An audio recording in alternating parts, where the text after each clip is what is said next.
Naam, hali gani ndugu mtazamaji wa Mlimani TV? Karibu katika dondoo za Mlimani. Ikiwa leo ni tarehe 17 mwezi wa 6 2025, utakuwa nami mtangazaji wako Zainab Mohamed nitakaye kupitisha katika dondoo za kitaifa, kimataifa, michezo na burudani. Na kwa kuanza na dondoo za kitaifa, mkurugenzi mkuu wa Taasisi ya Elimu Tanzania TET Dr. Annette Komba amesema taasisi hiyo imefanikiwa kuandaa kamusi ya kwanza ya lugha ya alama Tanzania ambayo inapatikana kwa njia ya kidigitali.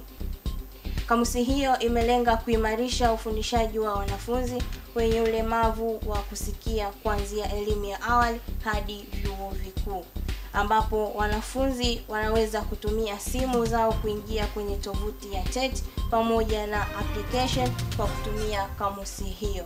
Dr. Annette Komba amesema hayo leo Juni 17, 2025 jijini Dar es Salaam katika kilele cha maadhimisho ya miaka 50 ya TET yaliyofanyika katika ofisi za Taasisi ya Elimu Tanzania Bamaga, Dar es Salaam.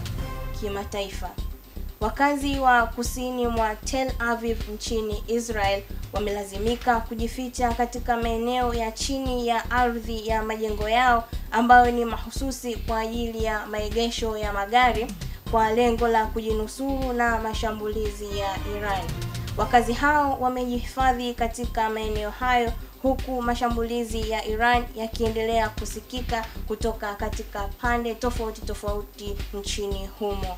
Jeshi la Israel limetoa onyo fupi la mashambulizi ya anga kwa Tel Aviv na Beersheva kusini mapema leo Jumanne kutokana na makombora ya Iran yanayorushwa pasipo tahadhari yoyote. Na kwa kutamatisha na dondoo za michezo, timu ya Chelsea imeanza vyema mchezo wake wa kwanza wa hatua ya makundi katika michuano ya Kombe la Dunia katika ngazi za vilabu baada ya kuicharaza klabu ya Los Angeles FC mabao 2-0.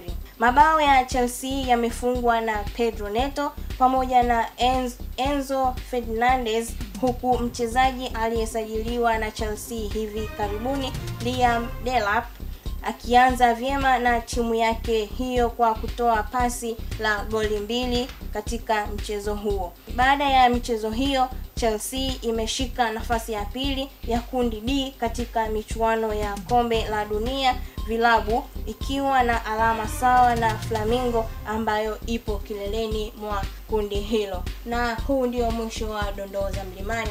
Ulikuwa nami Zainab Mohamed na kusihi usiondoke, tukutane katika vipindi vingine.